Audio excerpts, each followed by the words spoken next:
Burtuqaan Madaksa gudoomiyaha guddiga doorashooyinka Itoobiya waxay ahayd ilmaha kaliya ee ay dhaleen aabaheed iyo hooyadeed. Markii hore waxaa loogu yeedhi jiray Bethlehem ilaa iyo inta ay ka gaadhaysay fasalka 6 magacaasi ayaa loogu yeedhi jiray.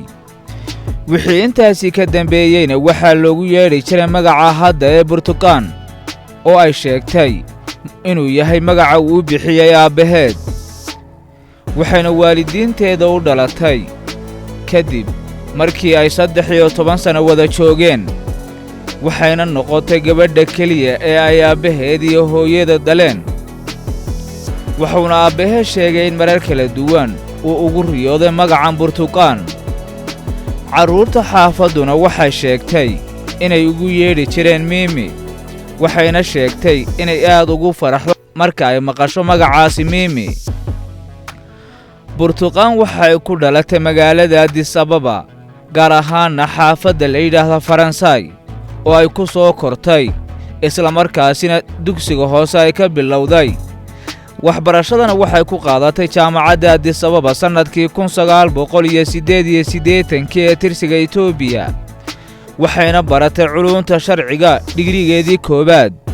shahaadada labaad ama mastertana waxay ka qaadatay jaamacad ku taalla dalka Mareykanka oo ay ku baratay culuumta maamulka. xirfadeedii ugu horreysay waxay ka soo shaqaysay maxkamadda koobaad ilaa iyo maxkamadda sare muddo 7 sano ah, waxayna ka noqotay ilaa iyo xeer ilaaliye. dadka yaqaana waxay sheegeen inay ahayd gabadh aad u firfircoon. isbeddelkii ka dhacay Itoobiya, Ra'iisul Wasaare Abiy Ahmed ayaa u magacaabay gudoomiyaha guddiga doorashooyinka Itoobiya, wuxuuna sheegay inay tahay gabadh ka soo bixi karta shaqada laguna bartay cadaalad iyo daacadnimo.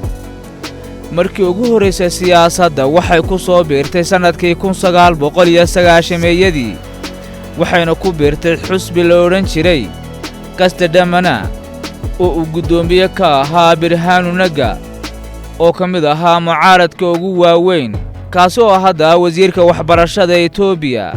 waxayna xisbigaasi ka noqotay gudoomiye ku-xigeen.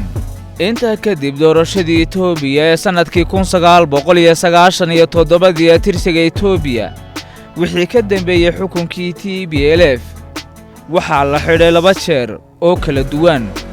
waxayna mar kale noqotay gudoomiye ku-xigeenka xisbiga mucaaradka ah ee midnimada iyo dimuqraadiyadda ee Itoobiya. intaa dabadeed waxay ka fadhiisatay saaxada siyaasadda, waxayna ka soo horjeesatay xukunkii TPLF iyadoo si weyn ugu doodi jirtay xuquuqda aadamaha. hadda waxay ka mid tahay dadka ugu awoodda badan Itoobiya, waana gabadha go'aamisay doorashooyinkii ka dhacay Itoobiya.